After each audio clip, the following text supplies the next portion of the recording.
Alright, now I know that was a lot of information, so let's go through a quick example. So let's say we have a boy, let's call him Johnny.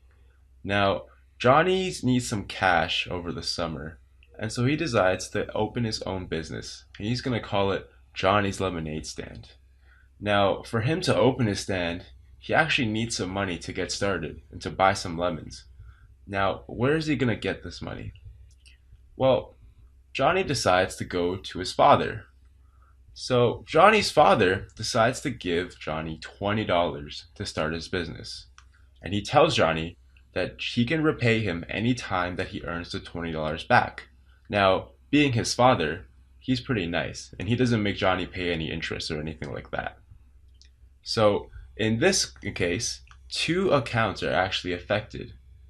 Now, can you guess what they are? They're assets and liabilities. Now, how do we illustrate this exactly?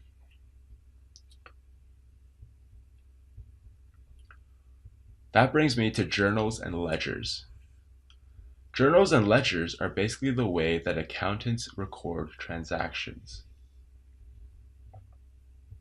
Now, every transaction is recorded as a journal entry.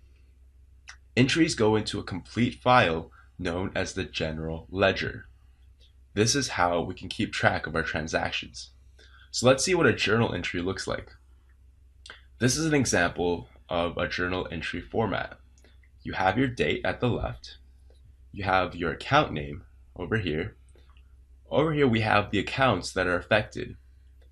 Now, all of the accounts that are debit accounts are written first and written on the left, as you can see here.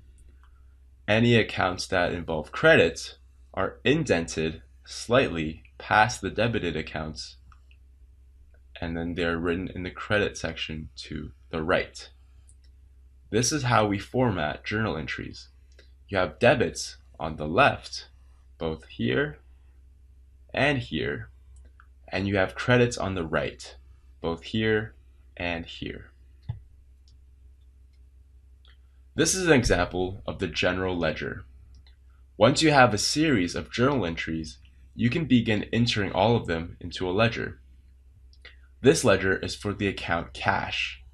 So here you can see all of the dates where cash, the cash account, was affected, either by debit or by credit, and the balance that remains at the end. Now again, remember, debits for cash for assets means an increase. So if I'm debiting $250,000 in cash, my cash goes up by $250,000. For assets, credits are negative values. That means over here, I'm losing $50,000 in cash. If you look at our balance on the right, this statement actually makes sense. We have $250,000 here from the debit, and then after a $50,000 credit, we're left with $250,000 minus $50,000, which is $200,000.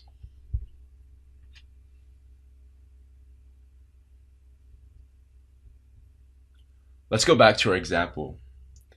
Here is the journal entry for Johnny's father's financing. Johnny's business gained $20 in cash. So over here, this is our debit. Not only is this a debit, this is also an asset. So assets have gone up by the amount listed here, $20. Now, below that and to the right, we have our credit account. And in this case, it's an accounts payable, which is also a liability. Now, as you can see here, assets equals liabilities, or debits equals credits. You would also have $20 in the accounts payable account. This is very key.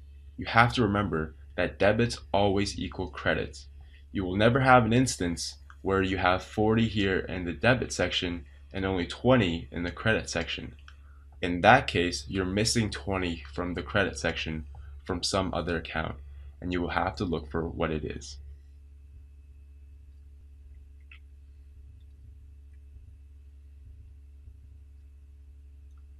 So now that we know all that, let's create a balance sheet for Johnny's lemonade business. Now, what are Johnny's assets? Well, we know that Johnny got $20 in cash, so we can put that here. Now, all the other accounts we can leave blank for now because he doesn't have anything in those accounts. So his total current assets are 20. Johnny doesn't own any land or buildings, so his fixed assets are 0 and his total assets are 20. For his liabilities, he has an accounts payable because he owes his father $20. Therefore, we can put $20 over here in accounts payable. We can leave everything else blank. For shareholders' equity, again, Johnny doesn't have any stock or any retained earnings in his business because it just started, so his equity is 0.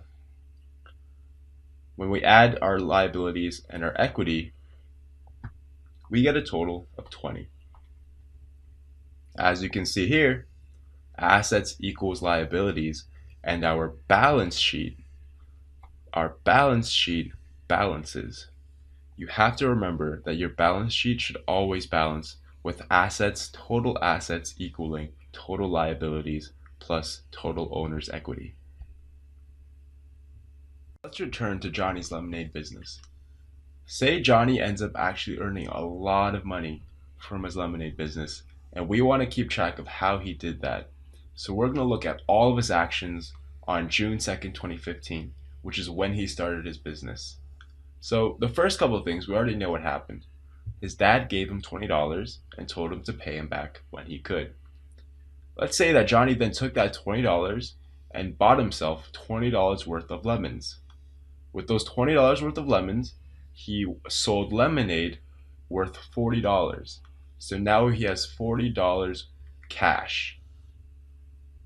He pays back his dad and then takes $20 out of the business.